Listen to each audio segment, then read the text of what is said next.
basic freedoms, where I live, my friends, my family, my job, all of those things really, to be honest.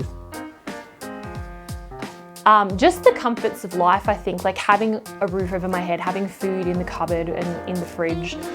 I think I take those things for granted because to me, it's something that I've always had. I've been very lucky and fortunate to grow up in a country that is quite an affluent country. So I think for me, yeah, definitely having just a bed and a roof and food, I take for granted because a lot of people don't have that assurance every day.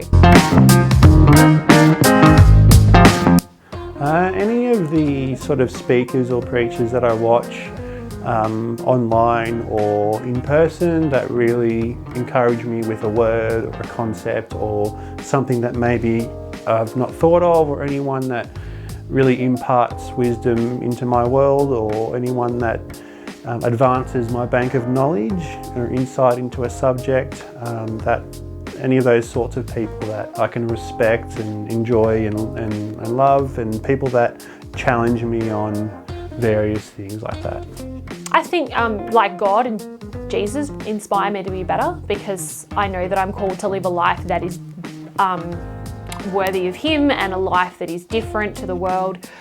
And as well, like my husband, he inspires me to be better because I want to be better for him. I want to be better for, you know, future children that we may have, and be better for our marriage. So, yeah. Being eaten by the biggest snake you've ever seen. Some would say that this fear is irrational. I'm terrified of spiders, and I know that they can't hurt you. Well, some of them can hurt you, but the ones that I see, the huntsmans and whatever, they can't hurt me. But I cringe if I see a spider. It's like I can feel it on my back. If I walk into a spider's web, I will scream. And that is that. I don't apologize for that because spiders suck.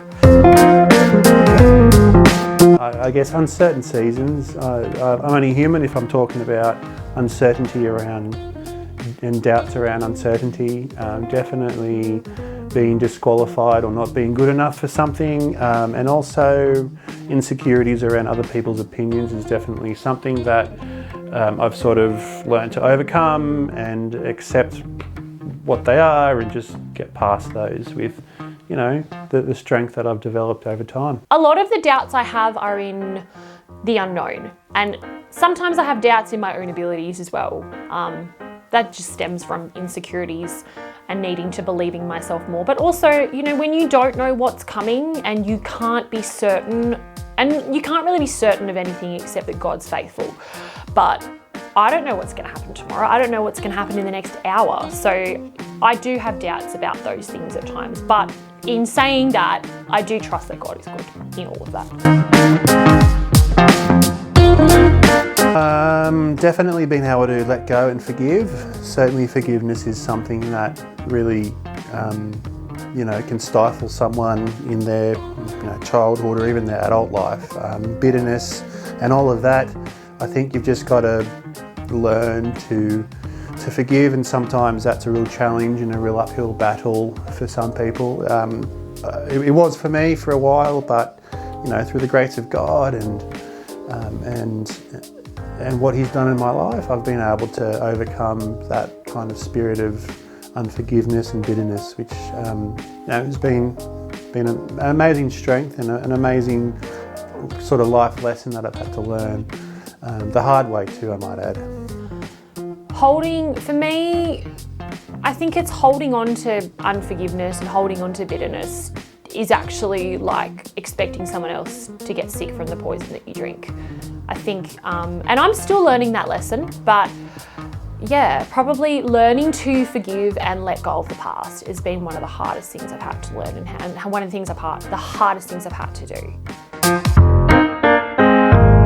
You know, when you go and buy a new car and you test drive the new car and then you go, I really like the new car, and so I go and buy the new car, but you're not really sure why you're buying the new car, but then you buy the new car and you drive the new car home, so the new car is on your driveway, and then you get out and then it hits you.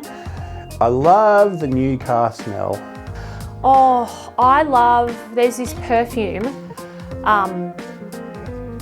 Ironically, it's an Ariana Grande perfume. Do not tease me, it is delicious. And one of my friends from work has it and I love the smell, so I bought it for myself and now I put it on myself. That's definitely probably one of the favorite smells. And anything from the Body Shop as well, like the strawberry or the passion fruit, that stuff is so good.